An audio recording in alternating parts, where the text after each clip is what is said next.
in the gym and how he's about winning. He could be playing bad and he's still talking to the team about winning. We're not quite there yet. We got some guys, if they're not playing well, they don't play well for their team. And we're going to get through that. But this was a nice win. Michigan, come on now. They shot 58%, 40-some from the three, and they lose a game. So we did shoot 50 and 40, but we missed a bunch of free throws. We've done it now multiple times. Illinois, we missed 13 free throws. Well, you're not going to win a game. Down in Miami, we missed the two that would have put it to 5, and the game would have been over. We missed both. Today, we missed those free throws. So maybe I'm having the wrong guy shooting free throws. Maybe I have to think about that myself. How much help do you guys need? When you preach process at the beginning of the year, how much do you guys need this type of result? We needed what we did with Miami. Be down the whole game and come back and win. Having a will to win, that's when you know, okay, now we have a will to win. Let's get the rest of the stuff together. These kids haven't stopped fighting all year. I mean, we were down to Baylor big, and all of a sudden it's a tie game, and we're down 3 with the ball twice.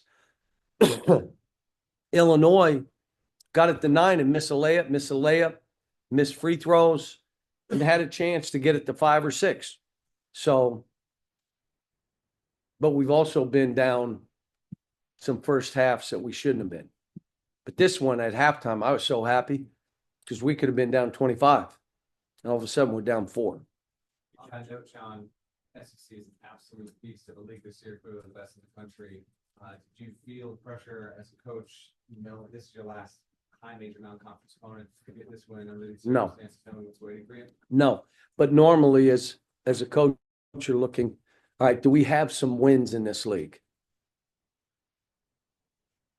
And then I started thinking, are we the win? The way we were playing for a while. Shit, maybe they're looking saying, Jesus, we're playing Arkansas. Thank God for that. But there are no wins. I can go up and down the league and tell you, they're telling me this is like SEC baseball now, where it doesn't matter who you play, you can lose.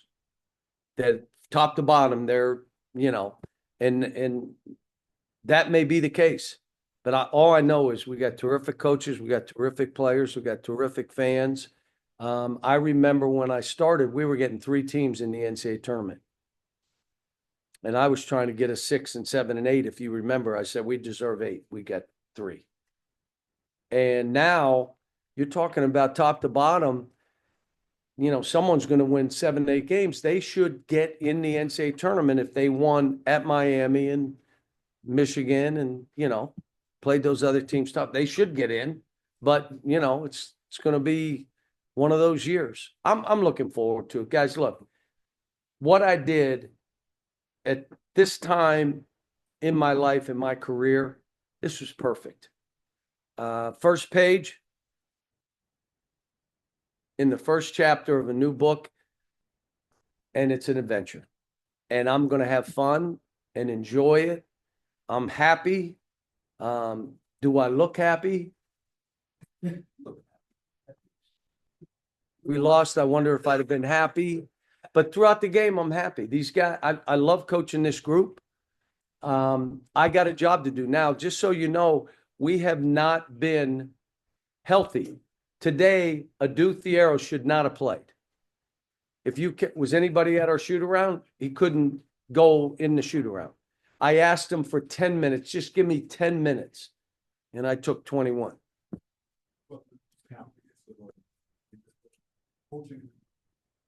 I've coached here many, many times. This is more about them playing in this building.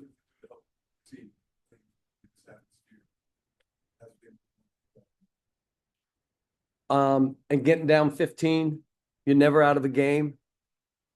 You're up 18. They're never out of the game. You got to finish it off. You got to make plays. You can't think that we're up 18, this thing's over. And then, look, when you come to the Garden, the guys that are from this area know what it means. The other guys are like, it's a nice building. I mean, they don't know that. How many games have I coached here? 28. I've coached a lot of games here. I don't know what that means, but I'm an old fart. I don't know.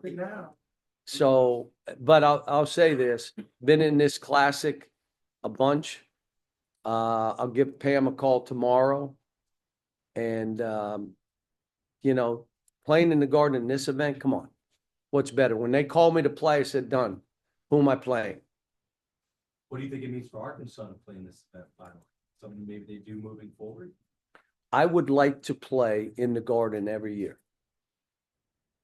Now, one more about you talk about Michigan up 15 and you guys are out of it. You guys are up 18. And Michigan ain't out of it. How, in your experience, what is it that, how can you get a team to put that foot down? What? Well, let me say this. Now, am I lying about this? We've scrimmaged because of injuries twice this year. A Saturday and Sunday before Miami, correct? We have not scrimmaged. In that scrimmage, who got hurt? Z. Now we're down to 7 again. We went for how many weeks with 5 players? Almost 2 weeks? Almost a month. 5 players that we had. So we haven't even touched what we're going to be. But we got to scrimmage. We got to get healthy. I mean, today, like Z was hurt and he said, I can do it, but you saw it there. He couldn't move. But he made a 3, helped us win the game. We had 2 guys with the flu. One of them played and the other, I played a minute, but there was no reason to play him. I had a good rotation going. So, and let me just say that the play where TB misses 2 free throws, Trevin, what's he come back and do down the other end? He blocked the shot. That means he's getting over himself, and I'm here to win the game. I missed 2, so what? I'll do something. Nelly got beat on that back door. Oh, he was beat dead to rights. And what did he do? Instead of stopping, he fought, and he dove on the floor and tipped it with his right hand, and we win the game because of a play where he got beat, but it was an effort play. And that's all good stuff for them to learn. Coach, I brought that up. I brought up the block. And both Golden and Wolf said, I said how important the block was in the game. And they said it was your physicality that won that game. And even their coach said that. And Whose physicality? your team's physicality, they were really impressed with your team's physicality. And, you know, I had said the game was a lot like a tournament game, and it was. They're the just physicality. puffing us up when they say that. Let me just tell you. But again, Jonas didn't play for 4 months. So he's just now coming back.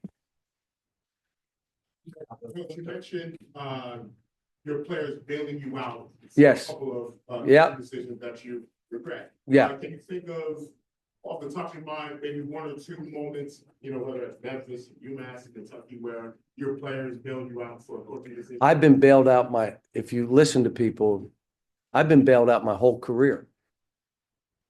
I've had really good players who have bailed me out. Now we develop and they go on and, you know, they've made over $6 billion in the NBA, but that's just here nor there. But it just drives you nuts, doesn't it? When I say that, it's just like, I can't believe he says it. It's what he says.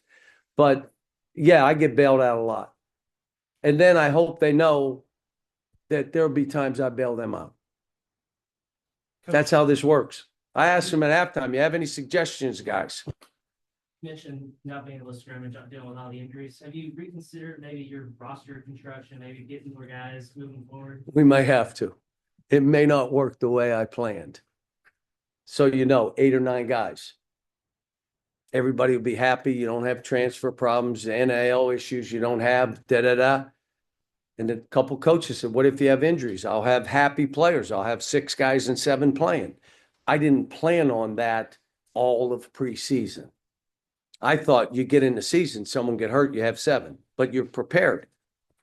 We have not been able to really do, so you may be right. Coach, you talk about Michigan's Danny Wolf. What are the challenges of defending a guy that versatile? And is this a guy that you think will play high-level basketball? Yeah, he did really good stuff. I mean, he's good with the ball, getting to the basket. He's a 5-out big man. They put him in a lot of pick and rolls in all the tape I watched. He's the ball handler, and we did some different things to slow that down. But they still, like I said, shot 57% and 44 from the three. Now, we limited their threes to which is what we've been working on for 2 weeks. We've been giving up 28 threes a game. We haven't been that good, so. Coach, what changed the most for you guys in the first half to crawl back? And like you said, you're thrilled at halftime, made the 4-point game. First of all, we ran and played faster and we spread the court. We made some baskets, made a three, and then we got our wheels underneath us. You understand, we had 10 points with so we scored a ton of points from those in 30 minutes. Scored 78 points in 30 minutes. So, but they scored too. They scored throughout the game. They're good. They're a top 15 team. They are. Josh, real quick, Kelly was a little down here, but Who? but DJ and Boogie won 36 points and 12 assists. What you're saying with the injury issues, how much of their play and interplay off of each other, what they're providing to you, the barometer for consuming this team? You and I know if you want to have a good college team, you better have good guards. And we have good guards. Nelly's going to get better. He's getting into the feel of how he's got to play. He's going to be fine. Carter has to get us that next guy with size who can also score, but we need all the other things from him. With Adu and those three bigs, Billy Richmond had played well until the last week or so, and it's just his effort and energy. So I like my team. We got work to do, but we got a high ceiling. We really do. Can I go, folks? Is that all right? Thank you. Thanks, Coach.